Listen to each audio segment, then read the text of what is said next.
Alright, let's just address the elephant in the room before we begin. Why didn't I upload this video yesterday? Well, I was hard at work in a fight between a weed eater and a hedge trimmer, and I did end up winning the fight. However, of course, there were a few casualties, but none of that is really bothering me right now because I am just overly fascinated by the MagSafe battery pack. I have a ton of thoughts on this, and it's kind of blowing my mind. Let's begin.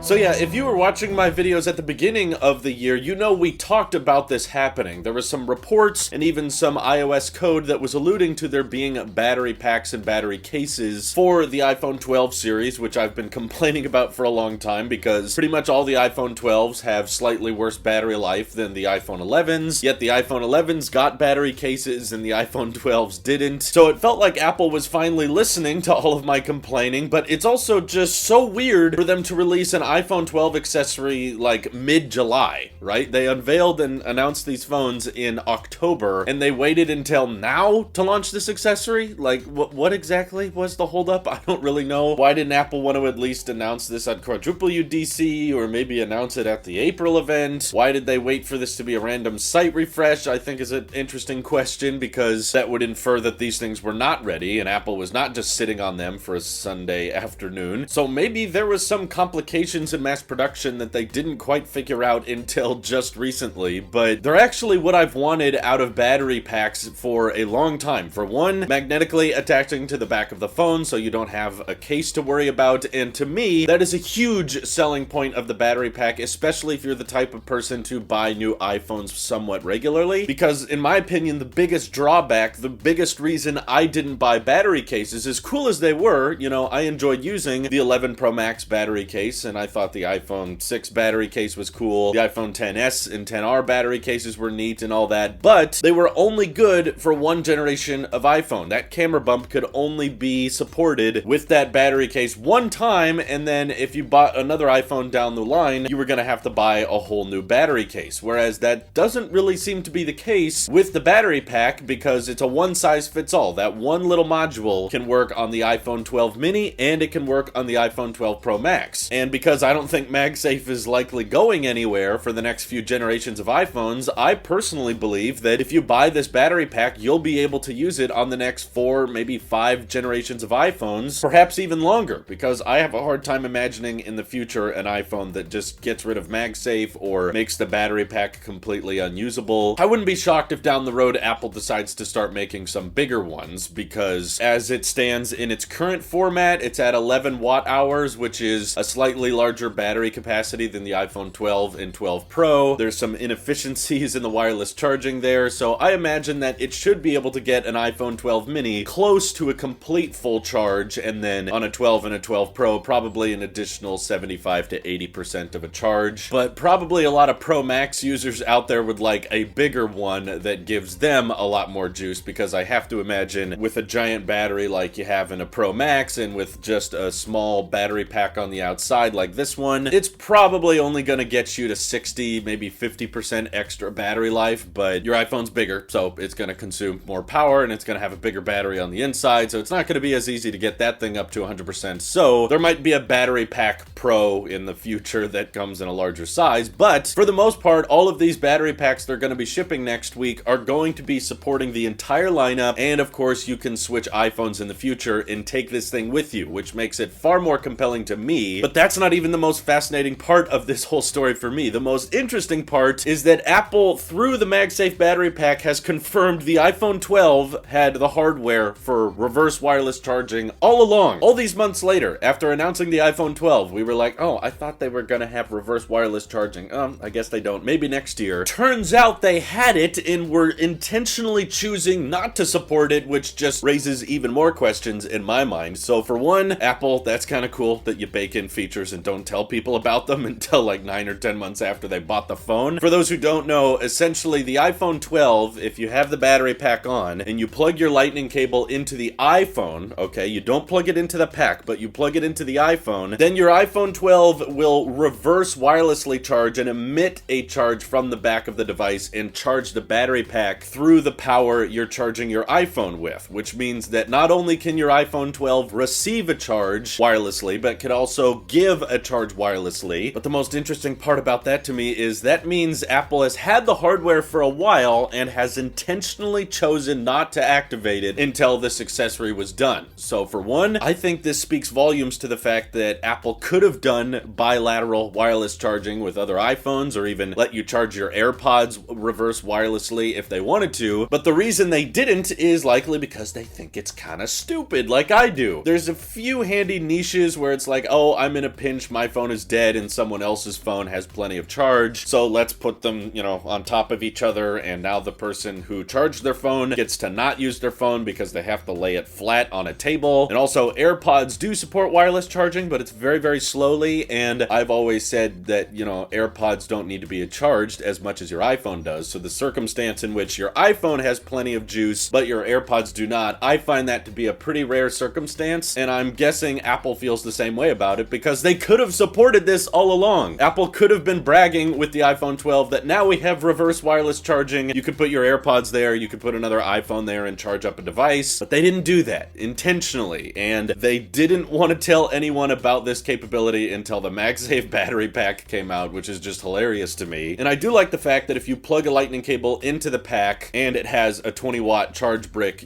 going into it, then that'll charge your iPhone at 15 watts wirelessly. But of course, if you're disconnected and you're just on the go, it's only going to charge your iPhone at about 5 watts, which I'm okay with because it's a convenient charging method. You could literally put this device in your pocket and it would still be charging. And if you have a convenient charging method, slow is fine, doesn't hurt the battery too much, and the pack is going to be on your iPhone for many, many hours throughout the day. So I think it's fine that it slow charges when you're on the go. Although I have to say, a bit of a bummer that I'm assuming on my part, because I'm not seeing Apple talk about it, is that the MagSafe battery pack can of course receive a wireless charge from the iPhone, and it can give a wireless charge to the iPhone, but I don't think it can wirelessly charge on its own. Essentially what I'm saying is, if I get the MagSafe battery pack, put it on my iPhone 12, I cannot put that combo on a MagSafe charger or even a Qi wireless charger and have both devices charge wirelessly, likely because that would be too much inefficiencies for Apple. You'd probably lose some energy from the MagSafe puck to the case, and then the case would lose some more energy going to the iPhone. It would be a very sloppy charging method, so I would love to be proven wrong on this, but as far as I'm aware, they don't have Qi coils on the opposite end of the battery pack to receive a charge. But after Apple kept a secret with reverse wireless charging on the iPhone 12 for so long, maybe they do bake it in there and they're just not talking about it. I don't know. But in case you're curious, yes, I did order the battery pack because I think it's so cool and I can't wait to try it on my 12 mini. Battery life on my 12 mini has been fine for the most part. There's just one or two scenarios where I'm driving a lot or I'm on a trip for an extended period of time. As more and more things are opening up, I'm finding myself leaving the house a bit more regularly. So having a battery pack to get me through the day is going to be immensely useful. And also I just want to see how it feels in the hand and how much bulkiness it adds to the 12 mini overall. But I'm not the type of person to always want to have a giant bulky battery case on my phone, which is why I was so excited for a MagSafe battery pack, because if I just want to use my phone without the pack, I can easily just pull it off and keep the pack in my back pocket or in my backpack. And then when my iPhone 12 mini is low and needs a charge, I'll just be able to pull that out and I don't have to worry about trying to slip it on some complicated case and having to align it exactly right with the lightning port. No, I can just slap it on the back and it starts charging and go about my day, keep using my phone. That sounds really, really convenient. I'm a huge fan of wireless charging. I pretty much do it exclusively with my 12 mini, and this seems to be supporting that wireless future. In fact, I have to imagine that in the future, if Apple does start making portless iPhones, this might be Apple's excuse for you to get away with not having a lightning port on your phone anymore. They're like, well, if you want to charge your iPhone with a wire, just get a MagSafe battery pack, slap that on the back, and then plug in a lightning cable to the pack, and that will charge your iPhone up to 15 watts wirelessly, which might be Apple's game plan here with removing the port. This might be the adapter we didn't know we needed. I'm curious what you guys think of the MagSafe battery pack, and are you picking one up? I know it's expensive, but think about how much long-term it's going to last with future iPhone upgrades, and the battery case in the previous years was $130. So this lets me use the pack for more generations of iPhone, and it's $100, so it's a little bit cheaper than the ones it's replacing. So I haven't quite got my hands on it yet to formulate an entire opinion, but so far I think